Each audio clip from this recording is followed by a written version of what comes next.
Calcium की वजह से होती है, ठीक है। और आपके जो ब्लड वेसल्स हैं वो भी क्या होती हैं, कॉन्ट्रैक्ट होती हैं, डायलेट होती हैं। तो कॉन्ट्रैक्शन हमेशा रिस्पॉन्सिबल होता है किसकी वजह से, कैल्शियम की वजह से। अगर हार्ट ज़्यादा कॉन्ट्रैक्ट होगा और प्रॉपरली डायलेट नहीं होगा तो ब्लड सर्कुलेशन में प्रॉब्लम आ सकती है, ठीक है, जिससे कि क्या होगा, इश्कीमिया हो सकता है। ऑन द स्पॉट जो है हार्ट को ऑक्सीजन की डिमांड ज़्यादा पड़ेगी, ठीक है, अगर वहाँ पे, और ब्लड प्रेशर भी कम होगा, ठीक है, जिससे कि क्या होता है, सॉरी, ब्लड प्रेशर हाई हो जाएगा अगर कॉन्ट्रैक्शन होगा तो, क्योंकि पंपिंग में प्रॉब्लम आएगी और चांसेस किसके हो जाते हैं, हार्ट फेलियर के हो जाते हैं। तो कैल्शियम चैनल ब्लॉकर्स जो होते हैं बेटा, वो क्या करते हैं, रोकते हैं कैल्शियम को एंटर करने से into the heart and your blood vessels, ठीक है। क्लियर है सभी को? B pharm third year. Yes ma'am. Next line में लिखा है these are also called calcium antagonist. Calcium antagonist का मतलब होता है कि ये ब्लड प्रेशर को हाई होने से रोकते हैं, इट मीन्स ब्लड प्रेशर को कम करते हैं, ठीक है। Calcium antagonist means those decreases the blood pressure, ठीक है, उनको हम कैल्शियम एंटेगनिस्ट ही कह सकते हैं, ठीक है। These are used to treat various conditions including high blood pressure को ठीक करने में, से बीपी बढ़ जाता है उसको ठीक करने में हम कैल्शियम चैनल ब्लॉकर्स को यूज़ करते हैं। फिर दूसरा कॉमा करके लिखा हुआ है एंजाइना। एंजाइना में क्या होता है कि आपकी चेस्ट में बहुत ज़्यादा पेन होता है पेशेंट की, ठीक है, जिससे कि ब्लड फ्लो जो है वो कम होता है, ठीक है। ब्लड फ्लो कम होगा, चेस्ट में पेन होगा, तो हम उसे बोल देते हैं कि हार्ट अटैक आ गया है, ठीक है। अटैक होते हैं ना, जैसे फर्स्ट अटैक आता है, सेकंड अटैक आता है, तो उस कंडीशन में ये स्टेजेस होती हैं कि एंजाइना की कौन सी स्टेज है, ठीक है, एंजाइना पेक्टोरिस है या इश्केमिक हार्ट डिसीज़ है। लेकिन हम नॉर्मली लोकल लैंग्वेज में क्या बोलते हैं कि हार्ट अटैक का जो है फर्स्ट अटैक आया था, सेकेंड अटैक आया था, और थर्ड में क्या बोलते हैं कि अगर थर्ड अटैक आ गया तो पेशेंट जो है एक्सपायर हो जाएगा, यही बोलते हैं ना। लेकिन वो स्टेजेस होती हैं बेटा एंजाइना की, ठीक है, कि वो उसको अरिथमिया की प्रॉब्लम है या एंजाइना की प्रॉब्लम है या इश्केमिक हार्ट डिसीज़ है, ये तीनों ही एक दूसरे से डिफ़र करती हैं। तो एंजाइना में सिर्फ क्या होता है कि ब्लड फ्लो जो हो रहा है हार्ट में, ब्लड पंपिंग में उसमें प्रॉब्लम आ जाती है, वहाँ पे ब्लड फ्लो कम हो जाता है, जिस वजह से चेस्ट में पेन होता है, तो उस चीज़ को हम बोलते हैं एंजाइना। तो एंजाइना को ट्रीट करने के लिए भी हम कैल्शियम चैनल ब्लॉकर्स यूज़ करते हैं। And some अरिथमियाज। अरिथमियाज में क्या होता है कि आपका जो हार्ट है उसका जो रिदम होता है वो इरेगुलर होता है, कभी कभी वो तेज़ धड़कता है, कभी कभी वो धीरे धीरे, ठीक है, उसका रिदम कम हो जाता है। तो इस इरेगुलरिटी को हम क्या बोलते हैं, अरिथमिया बोल देते हैं।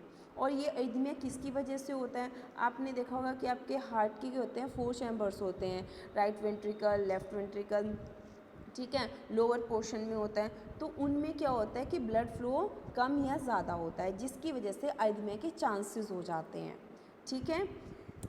नेक्स्ट नीचे लाइन में लिखा हुआ है कैल्शियम चैनल टाइप्स, कि कैल्शियम चैनल भी कितने तरह के होते हैं। First number is the receptor operated, कि जिसे कोई रिसेप्टर ऑपरेट करता है, ठीक है, जैसे कि आपने पीछे पढ़े हैं हिस्टामीन रिसेप्टर्स, ठीक है, H1, H2, H3, ठीक, वो भी ऑपरेट कर सकते हैं। सेकेंड वाले हैं आपके voltage gated, means operative sensitive, जो कि 3 टाइप्स के होते हैं, L एंड T, ठीक है। इनको कौन ऑपरेट करता है, जो L वाला होता है वो आपके लॉन्ग लास्टिंग होते हैं, मीन्स बहुत टाइम तक जो अपना फंक्शन करते रहते हैं, ठीक है, उन्हें हम बोलते हैं slow calcium channel, L type को, ठीक है। N को बोलते हैं न्यूरोलन, कि न्यूरॉन्स के लिए जो बेसिकली अपना काम करते हैं, और T वाले जो होते हैं ट्रांजिएंट, ठीक है, जो ट्रांसपोर्टेशन में हमारी हेल्प करते हैं। और थर्ड वन क्या होते हैं, स्ट्रेच्ड ऑपरेटर होते हैं, और लीकी कैल्शियम चैनल्स में, जो कि कैल्शियम चैनल्स को लीक आउट करते हैं, मीन्स सप्लाई करते रहते हैं। दीज आर इम्पॉर्टेंट, ये इनकी इंपॉर्टेंस कहाँ पे होती है और यूज़ कहाँ पे होता है, in maintaining the vascular smooth muscle tone, means muscles की फंक्शनिंग के लिए, प्रॉपर फंक्शनिंग के लिए जो है आपके स्ट्रेच ऑपरेटर जो होते हैं वो रिस्पॉन्सिबल होते हैं, ठीक है। B pharm third year clear है सभी को? B pharm third year. Ma'am voice clear नहीं आ रही, बीच बीच में कम आ रही है। अब ठीक है बच्चे? जो मैंने आपको समझाया अभी तक वो क्लियर है सभी को? नेक्स्ट हम पढ़ते हैं mechanism of action. Mechanism of action हम किसका पढ़ेंगे? कैल्शियम चैनल ब्लॉकर्स का। जो मैंने नोट्स आपको सेंड किए थे उसमें देखते रहो, ठीक है।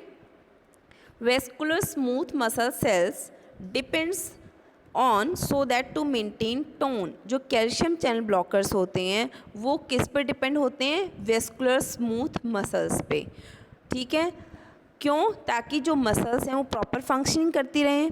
उससे क्या होगा कि जो आपका कैल्शियम चैनल है वो ब्लॉक हो जाएगा, और कैल्शियम चैनल ब्लॉक्स हो गए तो इट मीन्स वहाँ पे कैल्शियम की अमाउंट भी कम हो गई। इसलिए मैंने यहाँ पे साइड पे लिखा हुआ है डिक्रीज कैल्शियम आयंस, ठीक है।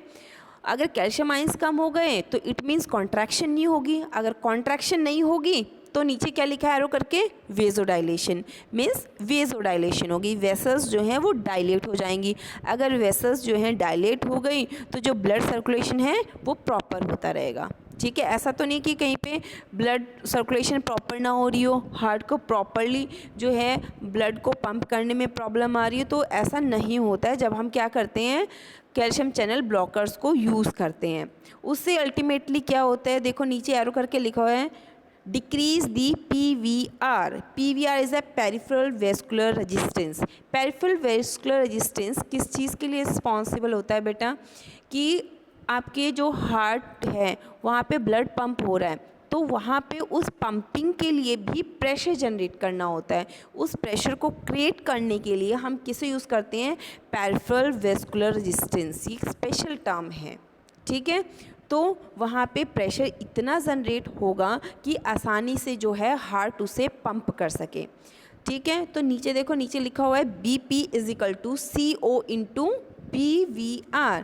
BP is the blood pressure, यानी कि हमारी बॉडी में जो ब्लड प्रेशर है वो किसके मल्टीप्लाई में है? Cardiac output. Cardiac output means heart कितना आउटपुट दे रहा है। कॉन्ट्रैक्शन ज़्यादा हो रही है, वेजोडाइलेशन ज़्यादा हो रही है, ठीक है। हम उस चीज़ को किस में मेजर करते हैं? कार्डियक आउटपुट में, कि ब्लड का फ्लो कैसा है, ब्लड प्रेशर हाई है या लो है, ठीक है। Into PVR peripheral vascular resistance, की जो वेसल्स हैं, ठीक है, उनमें जो ब्लड है वो प्रॉपरली फ्लो हो रहा है नहीं हो रहा है। तो BP आपका डिपेंड करता है CO इंटू PVR, ठीक है। तो उससे हमें पता चल जाता है कि आपका जो है हार्ट आसानी से सर्कुलेशन सिस्टम में है या नहीं है। अगर नहीं है तो उसका रिदम जो है वो इम्प्रॉपर रहेगा, ठीक है, और वहाँ पे चांसेस हो जाते हैं अरिदमिया होने के, ठीक है। That disease is known as cardiac arrhythmia. I am clear to all? B from third year सबको मैकेनिक्स ऑफ एक्शन समझ आया? Yes, ma'am. ओके। दीपक आपको समझ आ गया बेटा? मैम आया मैम, कार्डियक अरिथमिया। ठीक है बेटा, अगर कोई प्रॉब्लम होती है तो मुझे बता देना, ओके मैम। ठीक है। सभी को समझ आ गया? बाबूराम, दानिश, जया, जीशान, महर्षि, Yes, ma'am. किसी को कोई प्रॉब्लम तो नहीं है बेटा? No ma'am. ठीक है, अब हम नेक्स्ट चलते हैं। नेक्स्ट स्ट्रक्चर्स सेंड किए हैं मैंने आपको। उन स्ट्रक्चर्स में कौन कौन से स्ट्रक्चर हैं? वेरापामिल की है, नेक्स्ट बेप्रिडिल की है, डिल्टेजम की है, नेफिडिपिन, आम्लोडिपिन, फिलोडिपिन, निकार्डिपिन, निमोडिपिन। ये सारी स्ट्रक्चर्स जो हैं आपकी किस कैटेगरी के अंडर आ रही हैं? वेजोडाइलेटर्स के अंडर आ रही हैं, ठीक है। इन सबको आपने अपने नोट्स में नोट डाउन करना है और प्रैक्टिस करनी है फॉर एग्ज़ाम, ठीक है बच्चे। अच्छे से स्ट्रक्चर को ध्यान से ड्रॉ करना है, कोई गलती नहीं होनी चाहिए, इसलिए मैं आपको व्हाट्सअप कर देती हूँ सारी इमेज फ़ोटो क्लिक करके, ठीक है। नेक्स्ट हम करेंगे सार। नेक्स्ट हेडिंग डालो सार ऑफ डाईहाइड्रोपिरिडीन्स। स्ट्रक्चर्स के लिए स्पेस छोड़ देना, एक पेज छोड़ना है, 2 पेज छोड़ने हैं, वो देख लो आप अपने अकॉर्डिंग, ठीक है। आई थिंक 2 पेजेस तो चाहिए, 2.5 भी छोड़ सकते हो आप अपने लिए, ठीक है। मैं डाईहाइड्रोपिराडिन मैम, ये एंटी एनिजल में ही है मे बी। हाँ बेटा, एंटी एंजाइनल का सार है ये, ठीक है। सार ऑफ एंटी एंजाइनल भी लिख सकते हो आप इसे, लेकिन मैंने तो जो मोइटी बनाई है आपको मैंने सेंड की हुई है इसकी इमेजेस, वो ड्रॉ कर लो, ठीक है। उस मोइटी का नाम है 1,4-डाईहाइड्रोपिरिडीन, ठीक है, इसलिए मैंने लिखा है सार ऑफ डाईहाइड्रोपिरिडीन्स। आप ब्रैकेट में लिख लेना सार for the anti anginal drugs.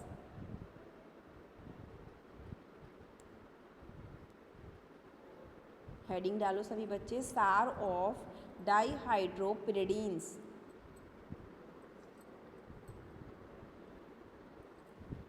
Ma'am ये सारे वैसोडाइलेटर में आएंगे या अलग अलग हैं?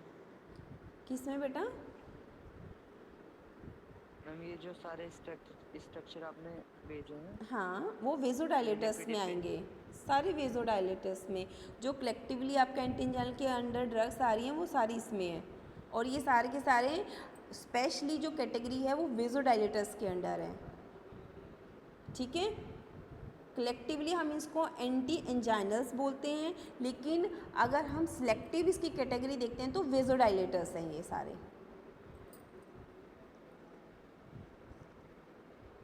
मैम कैल्शियम चैनल भी वैसोडाइलेटर। कैल्शियम चैनल ब्लॉकर्स हैं, वेसोडाइलेटर तो अलग है मैम। हाँ बेटा, ये एक कैटेगरी है, आपने उसमें देखना सिलेबस में देखना, ठीक है। सिलेबस में देखा मैम, सिलेबस में मैम वेसोडाइलेटर की एग्जांपल्स अलग हैं, उसके ड्रग्स भी अलग हैं।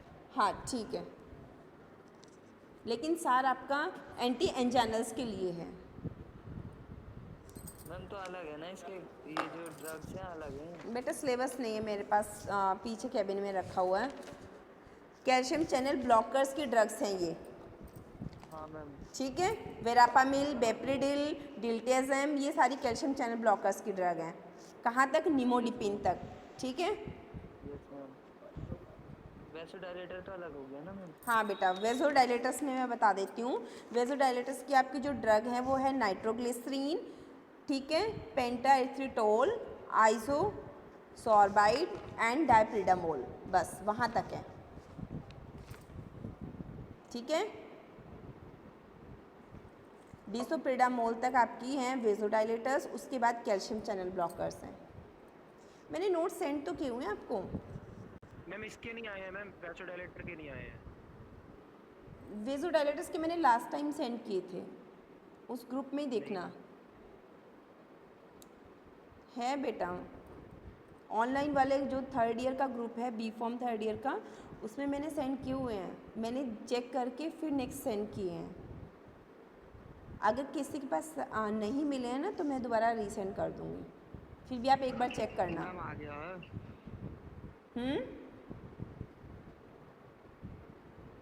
मैम वेसोडाइलेटर तो है उसमें। हाँ बेटा, मैंने देखा ना, मैं चेक करके फिर नेक्स्ट तभी सेंड किए थे। मैम एक चीज़ में डाउट है मैम, ये वैसोडाइलेटर में आपने डिवीज़न क्यों बनवा रखी है, नाइट्रेट और कैल्शियम चैनल ब्लॉकर? नाइट्रेट्स क्योंकि दोनों ही वेसल्स को डायलेट करने का काम करते हैं, इसलिए बनवा रखे हैं।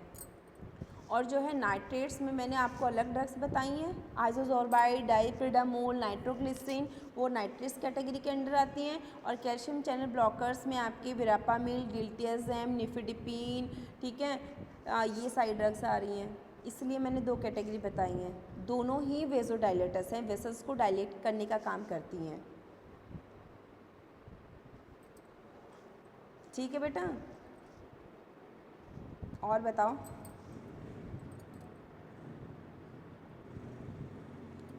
जब तक आपको कोई कन्फ्यूज़न है आगे नहीं पढ़ेंगे, ठीक है। मैम हाँ मोनिश बोलो। मैम इतने सारे हो गए ड्रग्स, तो आपने इनके यूजेस वगैरह क्यों नहीं लिखवाए फर्स्ट यूनिट में? बेटा हेडिंग से नहीं पता चल रहा आपको क्या यूज़ है इसके, बताओ। मैम वो बात तो सही है, लेकिन एक ड्रग के दो दो तीन तीन यूज़ होते हैं ना, चलो ठीक है, उस तरीके से पूछ रहा हूँ। ठीक है, नेक्स्ट टाइम मैं आपको यूज़ ऐसे है ना, अगर आप कलेक्टिवली हर ड्रग के सामने यूजेस लिखोगे ना तो आपके लिए बहुत टिपिकल हो जाएगा याद करना और उसको पढ़ना। आप अभी स्ट्रक्चर्स कर लो, मेनली यूजेस पे इतना ध्यान नहीं जाता है। देखो एंटी एंजाइनल ड्रग है, आपको भी पता है वो अरिथमिया में यूज़ हो रही है, इंट्रोडक्शन में लिखवा है ना मैंने, अरिथमिया में यूज़ हो रही है, वेजोडाइलेटर है, एंजाइना में यूज़ हो रही है, तो वहीं से यूजेस पता चल जाते हैं। मैम वो बात सही है आपकी, लेकिन जैसे कि सपोज हाइपरटेंशन में इतने सारे ड्रग आ गए, अब एक ही थोड़ी देंगे हम, अलग अलग चीज के लिए वो देंगे ना, अलग अलग डिसीज के लिए। अलग अलग डिसीज़ के लिए वो कैटेगरी वाइज होती है कि किस कैटेगरी में आती है, बस आपको कैटेगरी का ध्यान रखना है कि वो कैटेगरी किस में यूज़ हो रही है, ठीक है। जैसे मैम नहीं मैम, सुनो सुनो मेरी बात सुनो बेटा, वेज़ोडाइलेटर्स एंटी हाइपरटेंसिव में भी यूज़ होते हैं, है ना। तो आप कंफ्यूज हो जाओगे कि यही ड्रग वेज़ोडाइलेटर जो है मैम ने एंटी एंजाइनल में भी कराई और एंटी हाइपरटेंसिव में भी, तो वहाँ पे क्या होता है कि कन्फ्यूज़न होने के चांसेस हो जाते हैं कि सार में आप फिर गलती कर जाते हो, इसलिए मैंने यूजेस नहीं लिखवाए, क्योंकि आपको प्रॉपर कैटेगरी से ही पता चल जाएगा। एंटी एंजाइनल है तो उसका यूज़ क्या है, एंटी एंजाइनल है, एडमिया में यूज़ हो रही है, ये तो आप भी लिख लोगे, 3rd ईयर में हो आप बेटा। नेक्स्ट टाइम से मैं आपको यूजेस भी लिखवाया करूँगी। बताओ, अच्छा लास्ट वाले जितना हो चुका है उसके यूजेस लिखवाने हैं। No ma'am. B pharm 3rd year बता दो बेटा, मैं यूज बहुत छोटी सी बात है ये तो, यूजेस लिखना तो मैं लिखवा दूँगी, कोई बात नहीं, लिखवा देना मैम। ठीक है लिखवा दूँगी। अब ये बताओ पीछे से भी लिखवाने या आगे से नेक्स्ट टाइम से?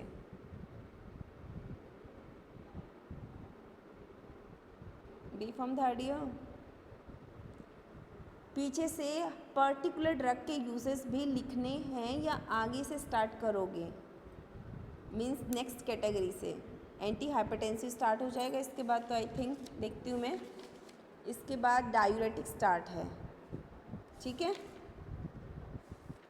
डायूरेटिक से पर्टिकुलर ड्रग के यूजेस लिख लेना आप, क्लियर है।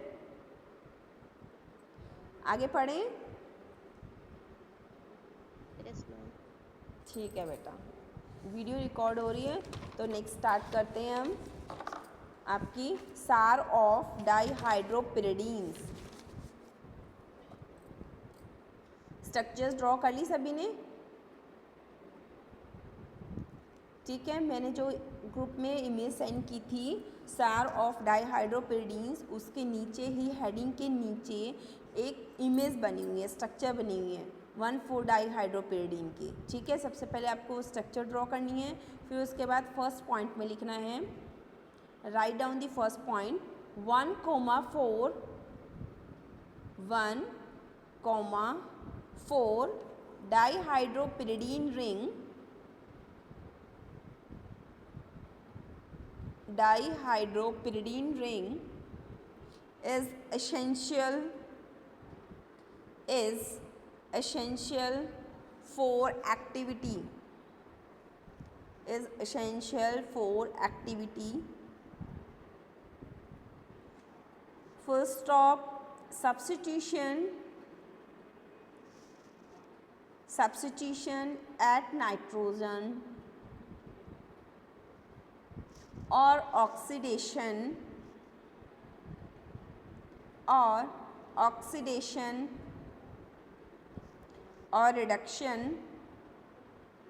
or reduction of the ring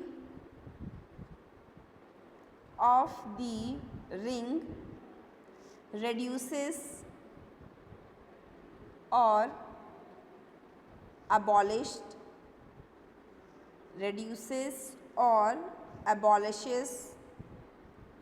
the activity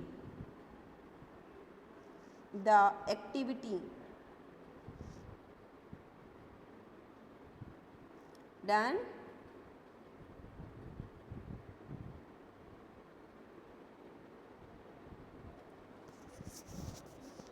B pharm 3rd year सभी ने नोट डाउन कर लिया?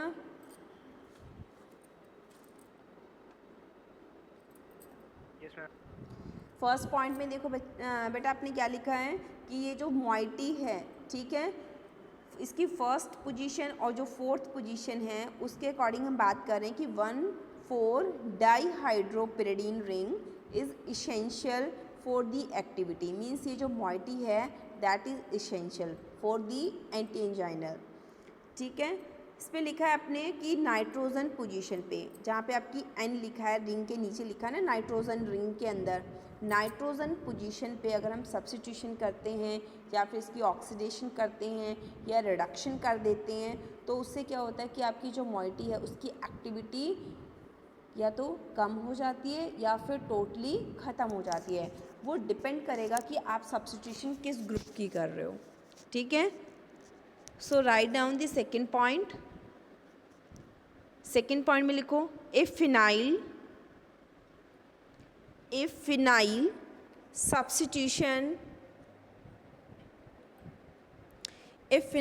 substitution at the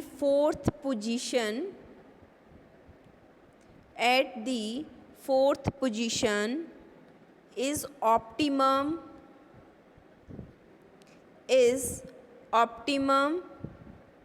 for activity,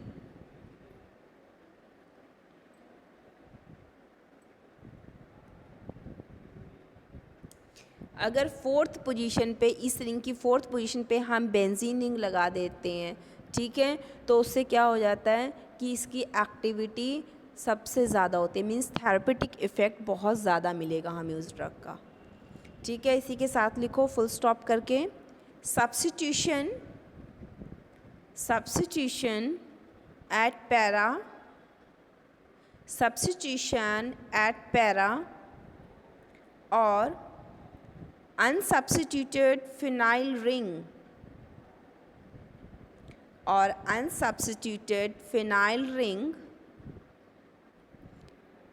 reduces the activity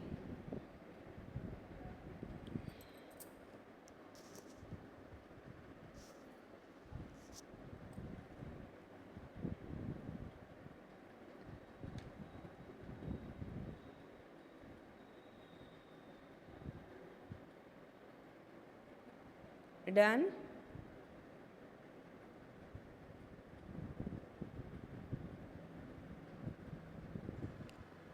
third point पे लिखो the third and fifth position, numbering में देख लिया करो थर्ड और फिफ्थ पोजीशन कहाँ पे हैं, जहाँ पे लिखा हो COOR3 COOR2, these are the third and fifth positions. The third and fifth position ester group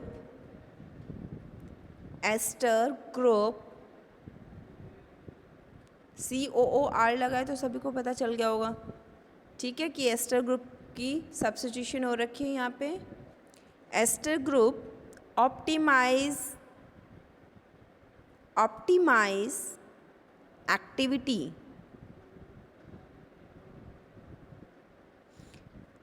I'm repeated again, the third and fifth position ester group optimize activity,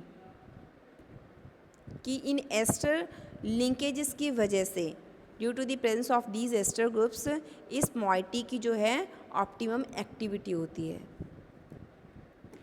full stop. Placement of electron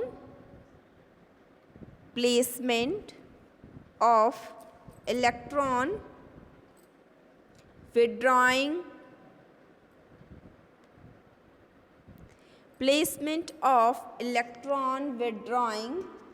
substitution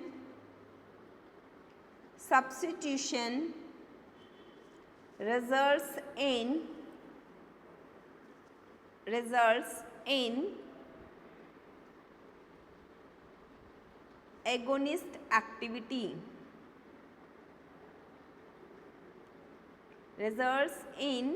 agonist activity,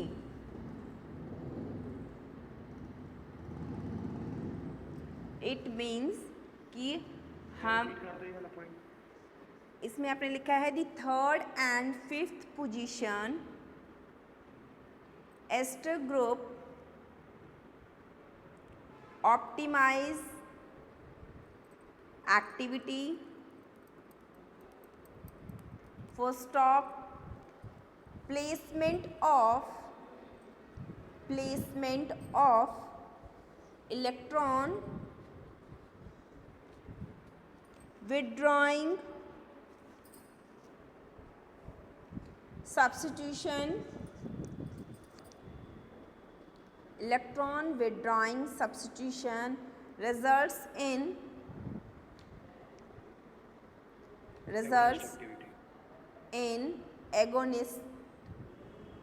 agonistic activity.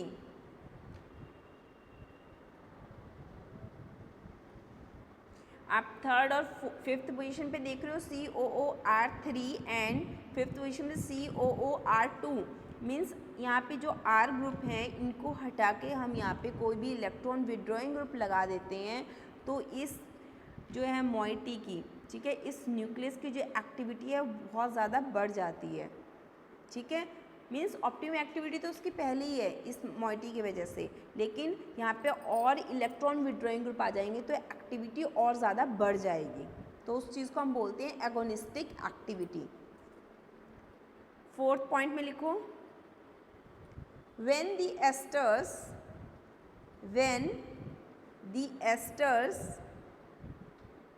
at C3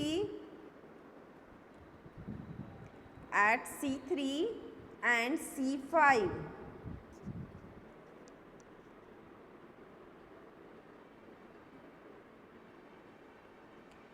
when the esters at C3 and C5 are non-identical,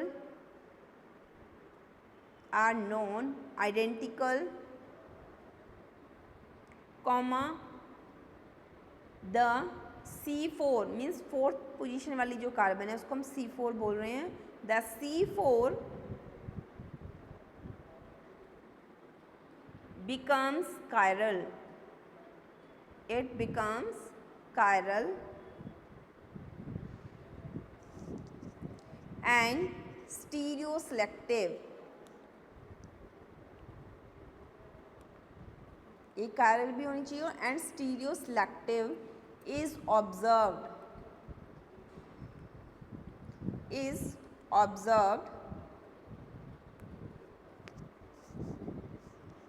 ये जो chiral है stereoselective है, कहाँ पे हम study करते हैं बच्चे, जब हम इनेंशियोमर्स फॉर्म करते हैं। आपने देखा होगा ना कि RS 2 इनेंशियोमर्स होते हैं, तो उनमें से कौन ज़्यादा थेरेपेटिक इफ़ेक्ट देता है वो इनेंशियोमर्स पे डिपेंड करता है, ठीक है।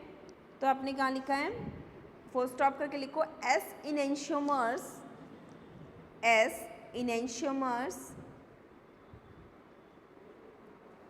are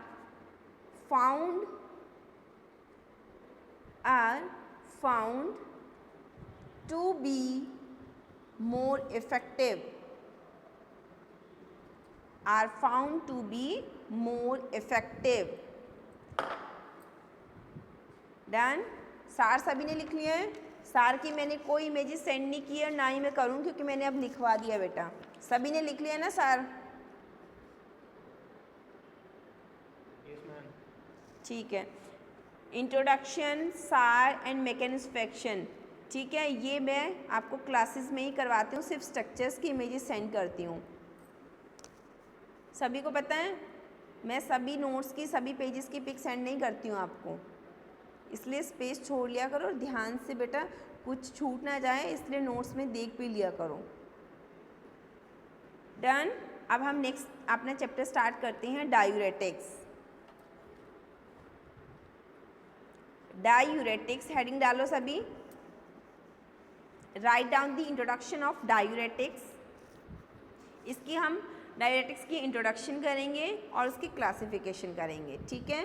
उसके बाद जो भी आपकी इसकी स्ट्रक्चर्स आती हैं अंडर कार्बोनिक एनहाइड्रेस, जो भी इसकी क्लासिफिकेशन के अंडर स्ट्रक्चर्स है वो मैं आपको व्हाट्सएप ग्रुप पे सेंड कर दूंगी, वो आप ड्रॉ कर लेना, ठीक है।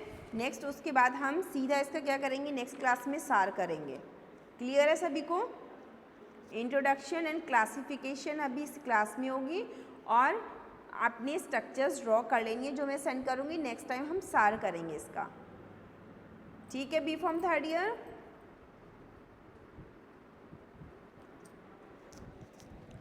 M audible to all? B pharm third year, ठीक है बेटा। डायूरेटिक्स की इंट्रोडक्शन लिखो। Diuretics increase the diuretics increase the rate of urine flow.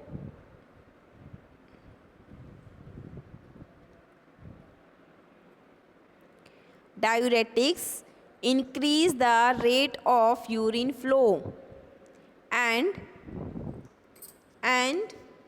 sodium excretion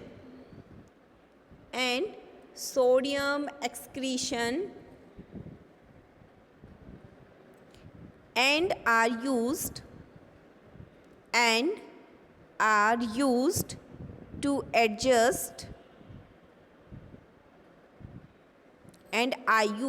to adjust the volume of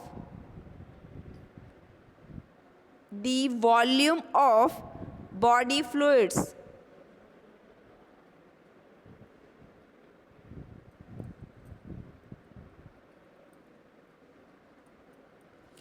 In a variety of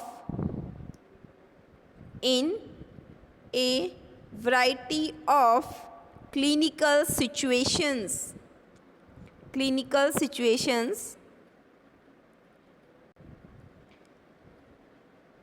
including जैसे कि hypertension में भी हम डायूरेटिक्स को यूज़ करते हैं,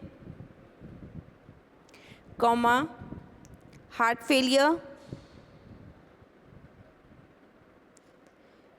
comma renal failure, comma nephritic syndrome means जब nephron में क्या होता है, कोई प्रॉब्लम आ जाती है, नेफ्रॉन प्रॉपरली फंक्शन नहीं करता है. ठीक है, नेफ्रॉन तो सभी को पता है ना, कहाँ होता है nephron? B pharm third year kidney. पता है ना सभी को बेटा, नेफ्रॉन किडनी में होता है. इट मीन्स ये किडनी डिसऑर्डर है, nephritic syndrome and cirrhosis.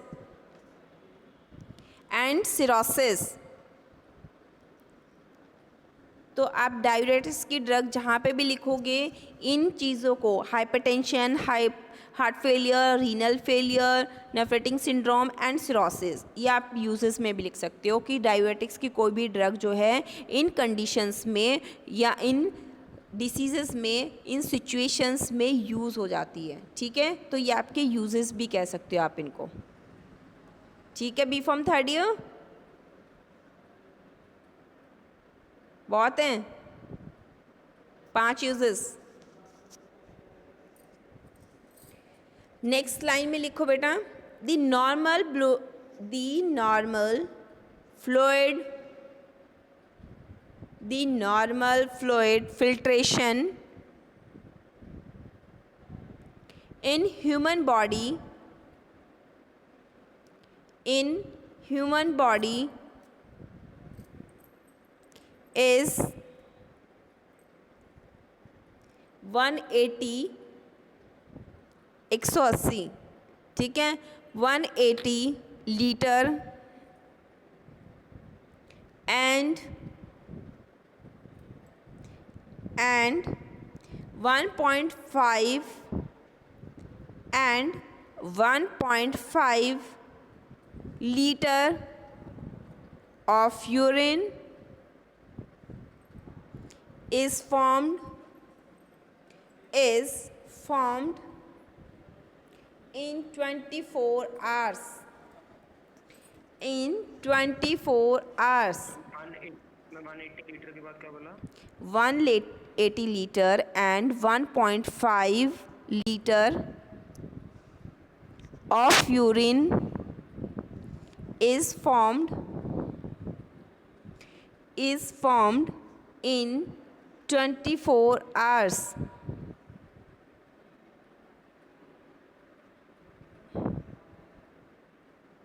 Done?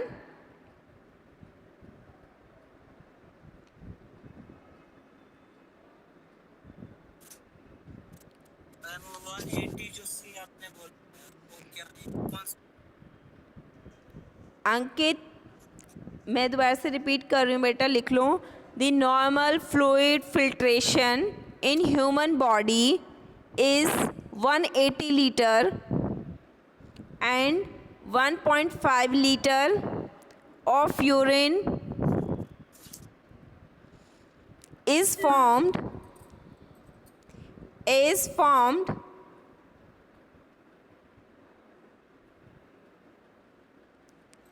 in 24 hours.